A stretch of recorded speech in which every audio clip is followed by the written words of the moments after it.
Assalamualaikum warahmatullahi wabarakatuh. Selamat pagi, Ibu. Di sini izinkan saya untuk mempresentasikan hasil pengukuran ergonomi dengan metode Rula pada pedagang ayam. Sebelumnya, perkenalkan nama saya Salma Aulia Ramadhani dengan NIM D11 2022 03548.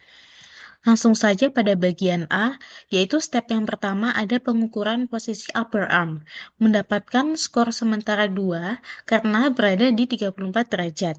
Karena bahu tidak naik, tidak ditarik, dan tidak ada support, maka tidak perlu dilakukan adjustment. Selanjutnya pada step kedua, pengukuran posisi lower arm. Mendapatkan skor sementara 1 karena berada di 96 derajat. Karena lower arm tidak melintasi garis tengah atau keluar ke sisi tubuh kanan atau kiri, sehingga tidak perlu dilakukan adjustment. Pada step ketiga, yaitu pengukuran posisi wrist. Mendapatkan skor sementara 1 karena berada di posisi 0 derajat.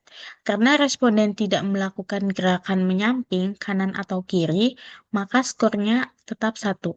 Pada step keempat, pengukuran posisi wrist twist, skor yang didapatkan 1 karena posisi tangan responden bersalaman atau pada posisi berdiri. Selanjutnya pada step kelima adalah penilaian postur skor pada tabel A.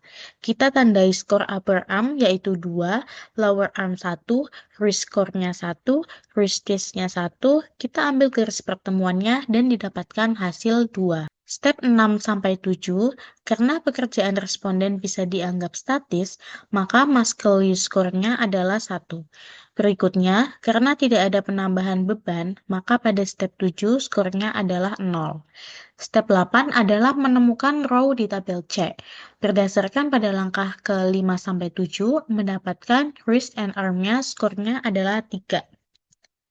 Selanjutnya pada bagian B, yaitu step ke-9, pengukuran lokasi dan posisi leher. Mendapatkan skor sementara 3 karena berada di 30 derajat. Tidak perlu dilakukan adjustment karena kepala responden tidak berputar dan tidak dalam posisi miring, maka skornya tetap 3. Step ke-10, pengukuran trunk position. Mendapatkan skor 2 karena berada di 7 derajat. Tidak perlu dilakukan adjustment karena posisi tubuh tidak berputar atau tidak miring. Maka skornya tetap 2. Step ke-11, pengukuran kaki. Posisi kaki responden tidak ditopang oleh kursi sehingga skor yang didapatkan adalah 2. Selanjutnya, pada step ke-12, melakukan pencocokan posisi postur skor di tabel B. Dari langkah 9-11, didapatkan neck skornya 3, trunk skornya 2, dan leg skornya 2. Sehingga kita dapatkan trunk postur skornya adalah 4. Step 12-14, postur skor tabel B berdasarkan langkah 9-11 dihasilkan 4. Step 13, muscle use score-nya adalah 0, karena trunk, neck, and legs-nya tidak statis. Selanjutnya, pada step ke-14, pada pengukuran force atau load, skornya adalah 0, karena trunk, neck, and legs-nya tanpa beban, sehingga totalnya adalah 4. Selanjutnya, pada step ke-15, melihat skor dengan mencocokkan ke tabel C.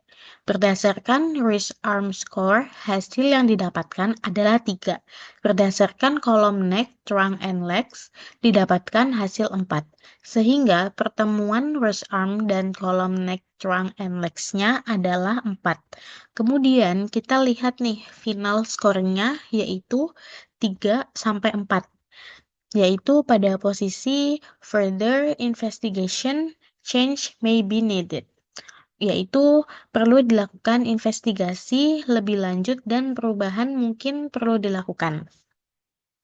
Di sini ada kesimpulannya, pada bagian investigasi lebih lanjut, bisa dilakukan observasi lebih mendalam terhadap aktivitas kerja harian, termasuk durasi, frekuensi, dan intensitas gerakan tubuh bagian atas.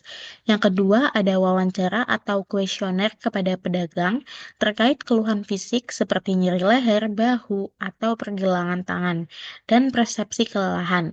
Yang ketiga, evaluasi lingkungan kerja seperti ketinggian ketinggian meja, luas area kerja, pencahayaan, dan suhu yang bisa mempengaruhi postur kerja.